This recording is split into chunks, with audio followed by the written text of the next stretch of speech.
to him with darkness in her eyes. We're in a morning gown, sweet words as her disguise. He took her in without a word, for he saw his great mistake, and vowed them both to silence deep beneath the lake. Now if it's real or just a dream, one mystery remains, for it is said on moonless nights they may still haunt this place.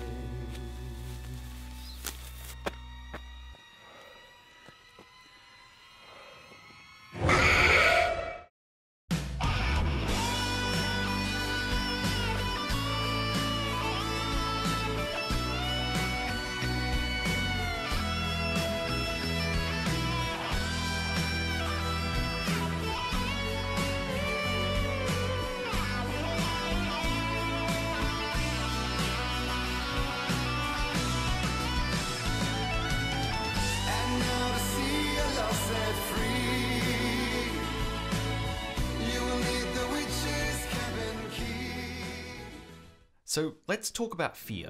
There is a creature alive today who has survived millions of years of evolution.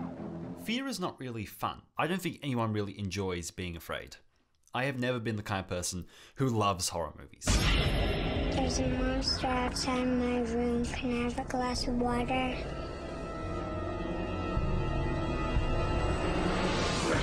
I find the majority of them to be cheap, badly made films with the sole purpose of making you feel sick. The definition of horror is in fact an intense feeling of fear, shock, or disgust. So I often stick away from them. The only horror movie I have seen and enjoyed was Jaws, and some people say, oh, it's not a horror movie, but yeah.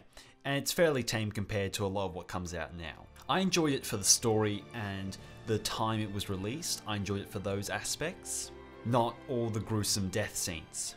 Because of this, I stick away from horror games. I never give them much of a look. I have never and probably will never buy a horror game, even though the newish Aliens game looked pretty good. It's just a genre I stick away from. Because I love my sleep and anything getting in the way of that, I can probably do without.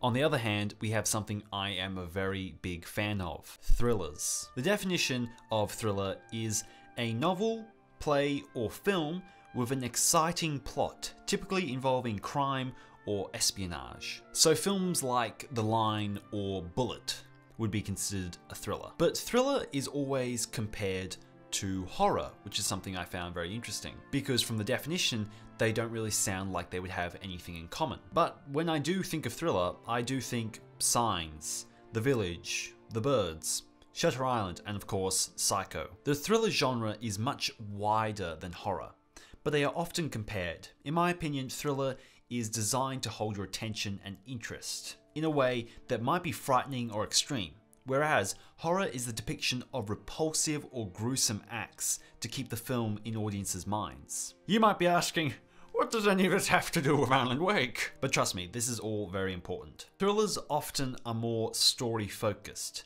They can tell a deeper narrative because they need to do more to keep the audiences entertained and engaged. This is why the scary parts are that more impactful, because there is a need for build-up. Whereas with horror, it doesn't need to do this. It can just cut to the gore, because people who see horror movies are expecting it, so why bother give them anything else? In my opinion, thrillers are a much deeper and more interesting genre of films. Horror movies are for the most part crappy films that think if they throw in enough blood, it'll keep people entertained.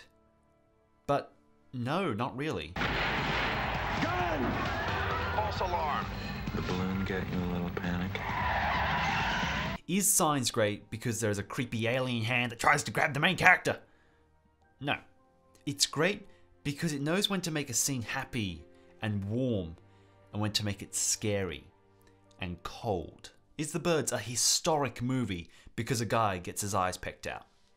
No, it's amazing because how they make basic animals more terrifying than any psychopath wearing a hockey mask and wielding a chainsaw. But let's look back a few years ago, before I had any experience with thrillers or horror movies.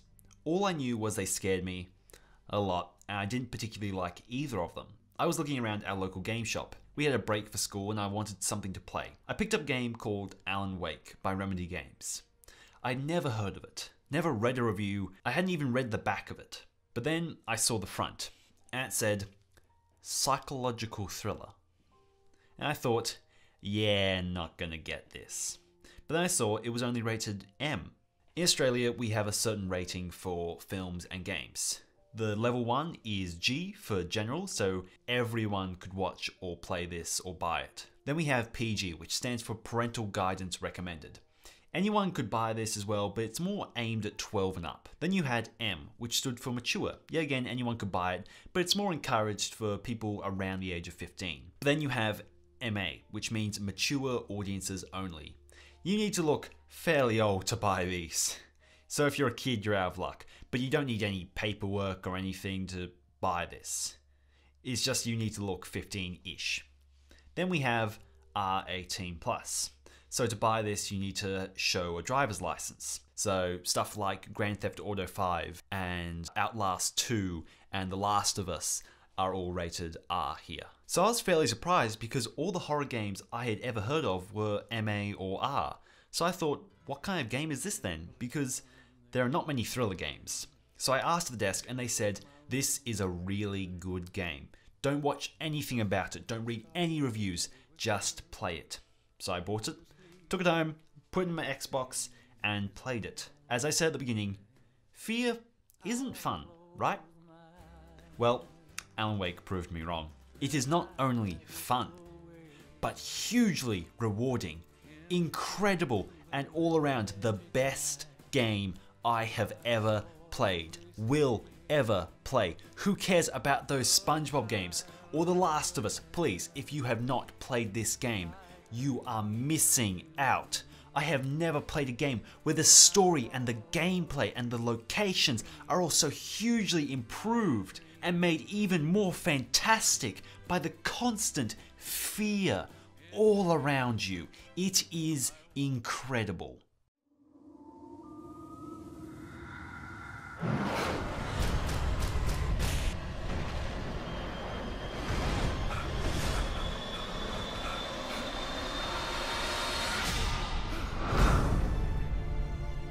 The Deerfest guests have already started to arrive.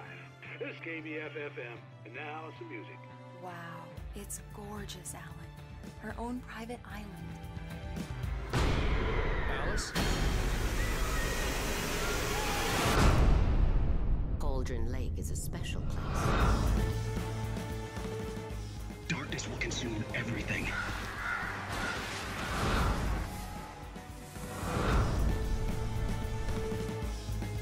This is just fantasy.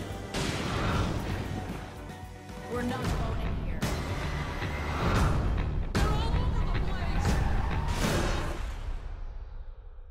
It's all in your head.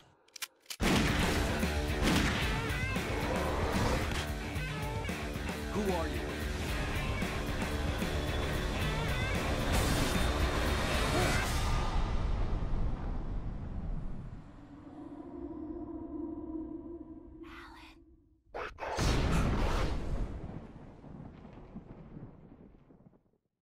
Let me explain. You play as Alan. He is a once great author. He hasn't been able to write in a long time, but he's playing a new book. He decides to go on a holiday with his wife Alice to escape from the day-to-day struggle. Instantly, something feels a bit weird about this place. The people talk weird. Wait, no, that's just because they're American. Never mind.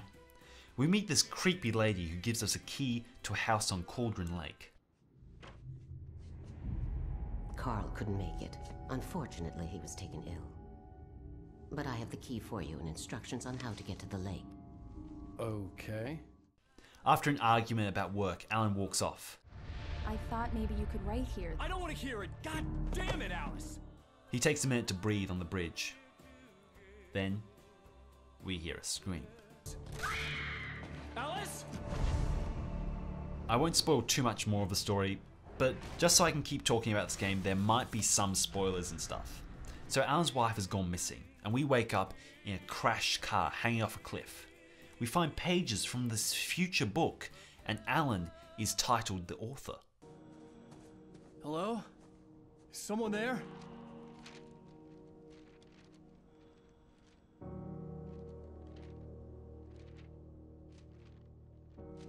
The loose sheets of paper were pages from a manuscript entitled Departure. That was the name I planned to use for the next novel I had never gotten started. I was named the author. I hadn't written it. I couldn't remember writing it. In the scene on the page, the hero was attacked by an axe murderer in the woods at night. The book details events that will happen later in the game. These pages have affected reality and are changing it. It seems like a dark power has fallen on this little town, and it won't be leaving anytime soon. We now have to set off on foot to find our wife, only to learn that we have been missing for days. I've skipped over the beginning dream where we learn all the controls, but this is the first time we get to really play the game. We have the trademark Remedy game camera switching button, which I am glad is present. After we leave the car, we find ourselves in a deep, dark forest. Mist is rolling in, and we hear these strange sounds, like distorted voices. The only light guiding us is a fluorescent light from a gas station off in the distance. Darkness is a huge part of this game. It's the main enemy. It's the main antagonist. It's everything. So light in this game is incredibly rare. We rarely play in the daytime. The enemies in this game are people who are infected with the darkness. They're these vague, distorted creatures. It's almost like watching a TV with bad reception. They are really interesting. They run around and shout and they throw things. First thing that scared me in this game was the enemies. They come out of nowhere. Sometimes you can be running through the mission for ages and not run into any of them. Then boom, right behind you. But it doesn't feel like a cheap jump scare. It feels like you just weren't being aware enough of your surroundings to defend yourself from it. You get 2 pills in the morning, and then you'll be nice and calm. You get 3 pills in the evening. Oh, and then you sleep like a baby. They circle you and are very, very effective at killing you. The next big thing that scared me was these notes. Alan narrates them when you find them. They tell more or less what will happen next. This was a late goodbye. 13 years after I'd gotten my revenge, it had finally caught up with me. It had been a long time to bear the pain. My blood painted the snow red. A gruesome slushy dissolved all the scattered painkillers and leisurely dripped down to the sewer, mingling with the bile of the city, becoming one with it. I can see them now, my wife and my baby. Honey, I'm home.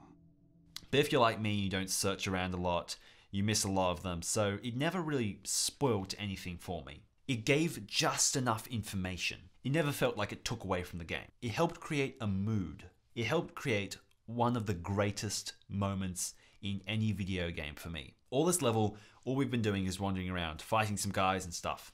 Then I find this note. Alan reads out some stuff about whatever. Something about the trees, maybe. But then he says, "That's when I heard the chainsaw."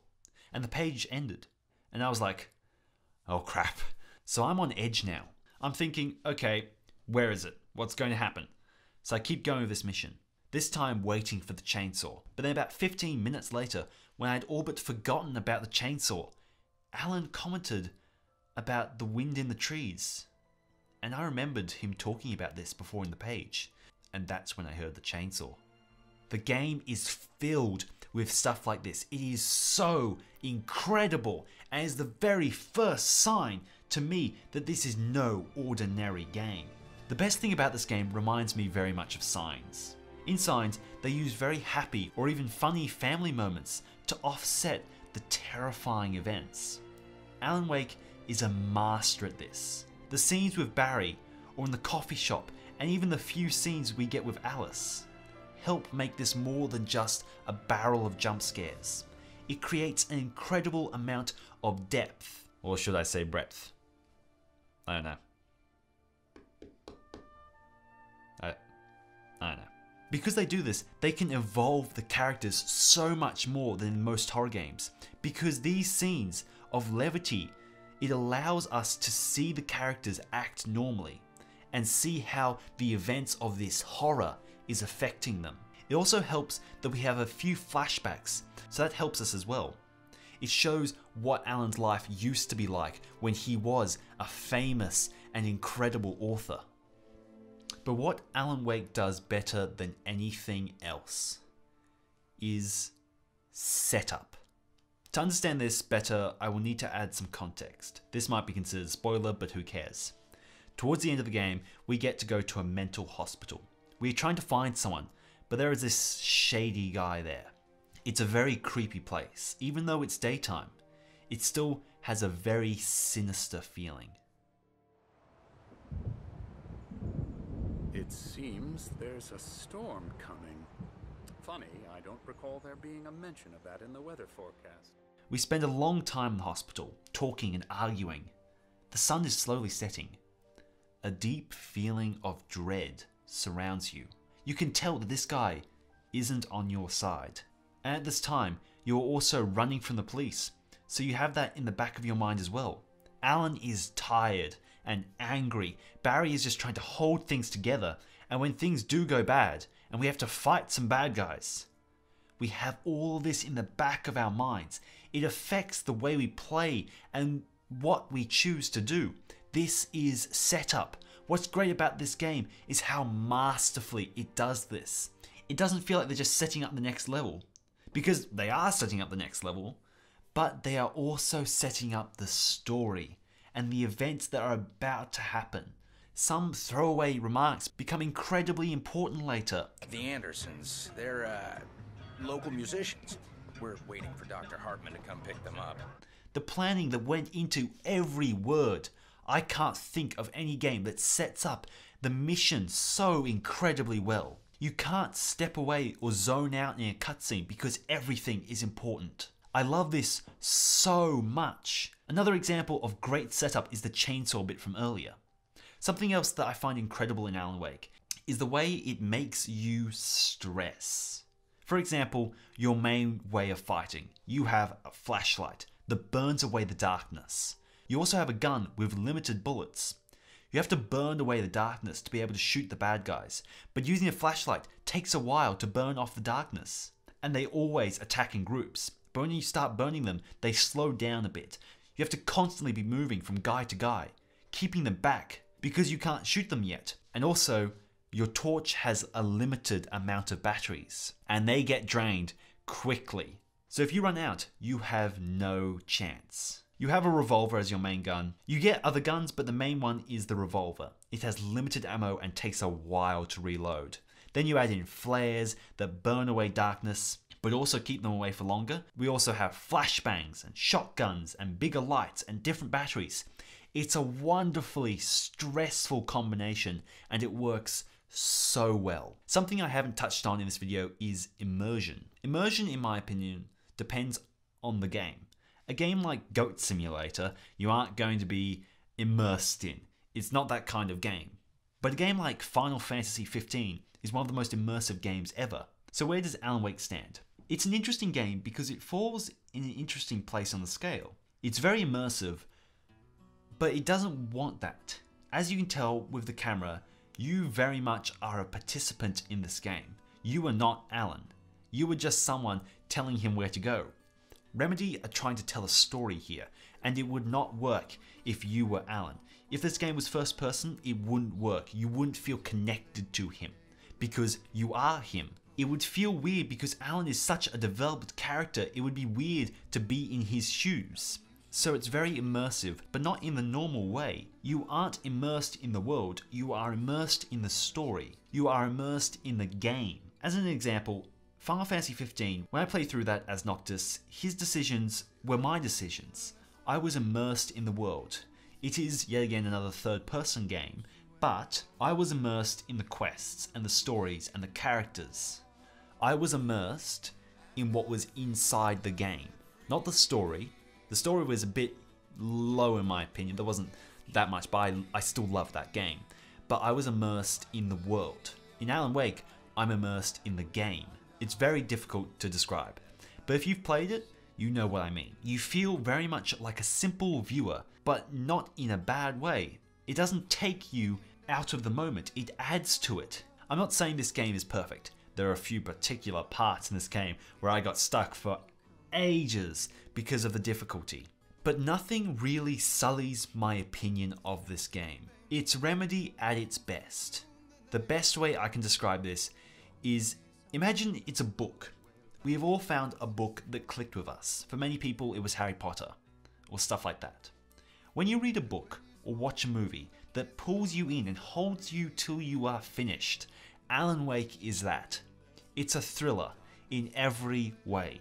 It holds my attention, it pulls me in and shows me a well-crafted story with very few flaws. The last thing I want to talk about is how this game deals with events. In many games, we just play along, such as Final Fantasy 15.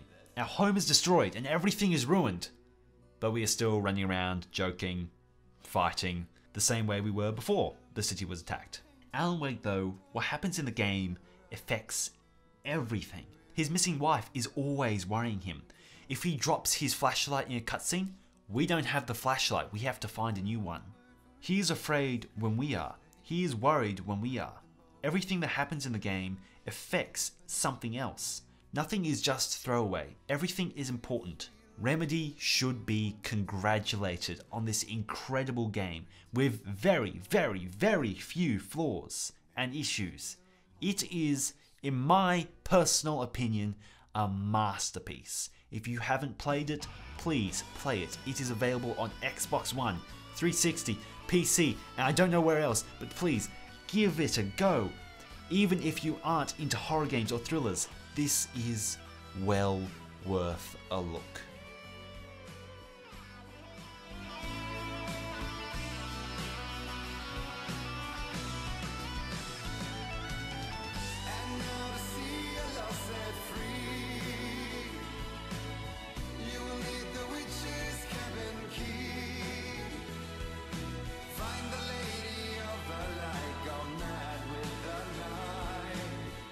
That's how you reshape destiny.